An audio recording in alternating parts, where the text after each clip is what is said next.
know the feeling. It's the worst feeling in the world. You are in a meeting. In your native language, you are the expert. You are articulate, you are funny, you command respect. People listen when you speak because you are smart. Then, the meeting switches to English. And suddenly, you feel your brain shrink. You feel your IQ drop 50 points in 1 second. You have a complex, brilliant idea in your head, but when you try to push it out of your mouth in English, it comes out sounding like a 5-year-old child trying to explain quantum physics. You stutter. You use basic words. You lose your sense of humor. You become timid. You sit there thinking, "They must think I'm an idiot.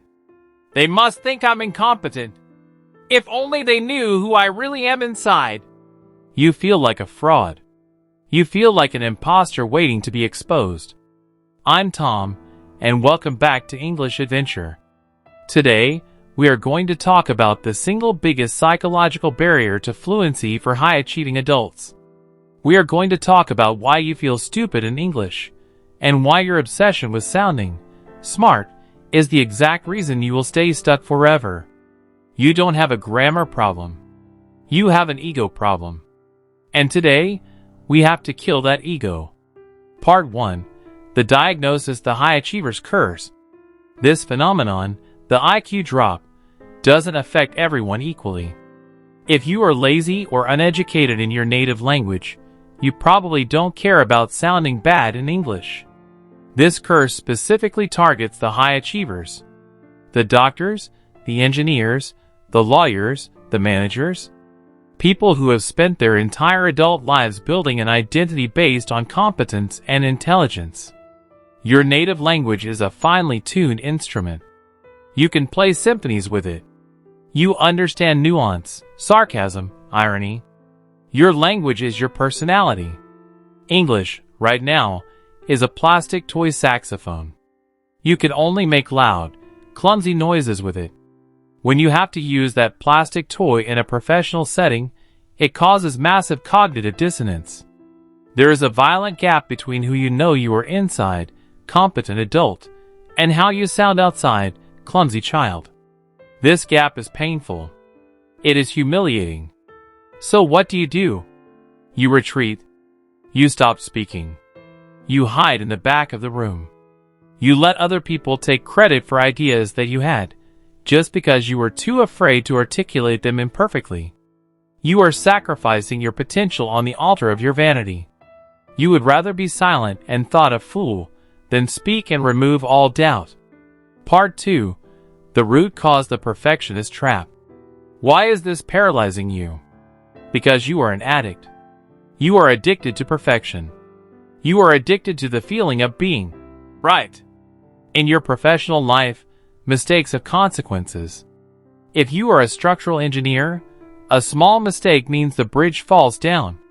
You have trained yourself to be precise. You are bringing that same engineering mindset to language learning.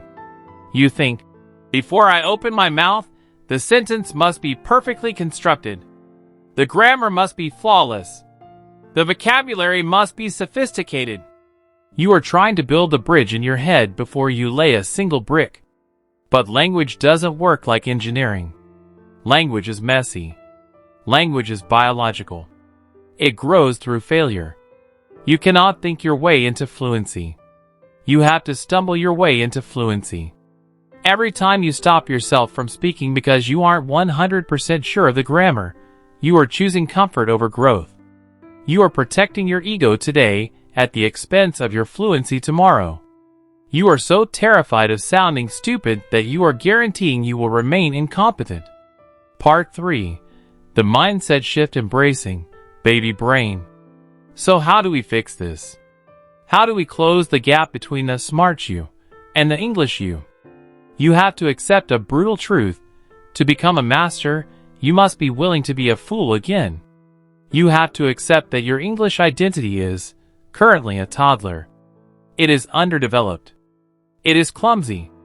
If you see a 2-year-old child fall down while learning to walk, do you laugh at them? Do you think they are stupid? No. You know it's part of the process. They fall, they get up, Their brain recalibrates the balance, and they try again. You have to treat your English brain with the same patience. You have to embrace the baby brain.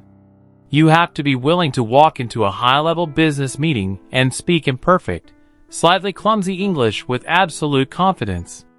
You have to say, I am an expert in finance. I am currently learning to express that expertise in English. My ideas are gold, even if the delivery system is currently bronze. Your value lies in your ideas, not your prepositions. If you deliver $1 million idea using B1 level grammar, it is still $1 million idea. If you stay silent because you are afraid of using the wrong tense, your value is 0. If you aren't willing to sound stupid, you don't deserve to become fluent. Read that again. Part 4. Tactical solution number 1: the good enough standard. Okay, Tom. The philosophy is great. But I'm in a meeting right now, and I'm panicking. What do I do? You need to lower your standards immediately. Stop aiming for eloquent. Start aiming for functional. Your goal in a conversation is not to impress them with your vocabulary. Your goal is to transfer an idea from your brain to their brain. If you are stuck trying to find the perfect, sophisticated word for ubiquitous, stop. Abort mission. Use the good enough alternative. It is everywhere. Is it elegant? No. Is it accurate? Yes.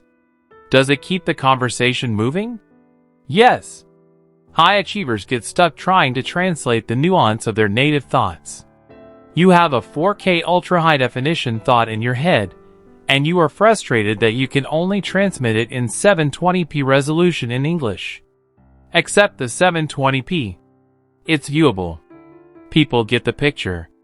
Don't let the perfect be the enemy of the good. Communicate the core message clumsily, rather than swallowing the perfect message silently. Part 5. Tactical solution number 2: stop apologizing. This is the most important tactical advice in this entire video. Stop apologizing for your English before you speak. I see this constantly. Highly intelligent people start every sentence with a disclaimer. Sorry, my English is not very good, but please excuse my grammar, I am still learning. I hope you can understand me. Stop it. Immediately. When you apologize before you speak, you are framing yourself as incompetent.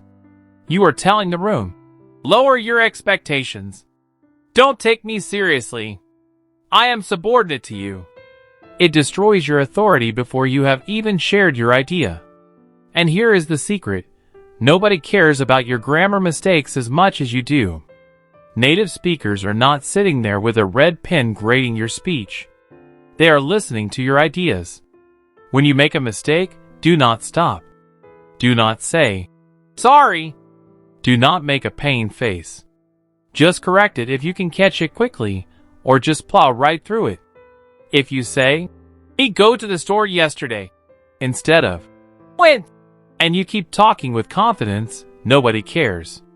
If you say, "Me go, oh God, sorry, I mean he went, sorry my past tense is bad today," you have just highlighted your failure and made everyone uncomfortable.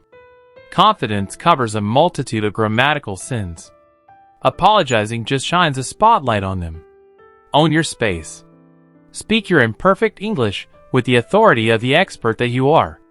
The final challenge. Listen to me.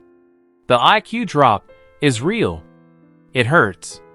But it is also a necessary fire you have to walk through. You have to kill the version of yourself that needs to be the smartest person in the room. That version of you is useless in English right now. It's holding you back. You need to birth a new version of yourself. A version that is humble enough to make mistakes, brave enough to speak imperfectly, and resilient enough to get back up when you fall.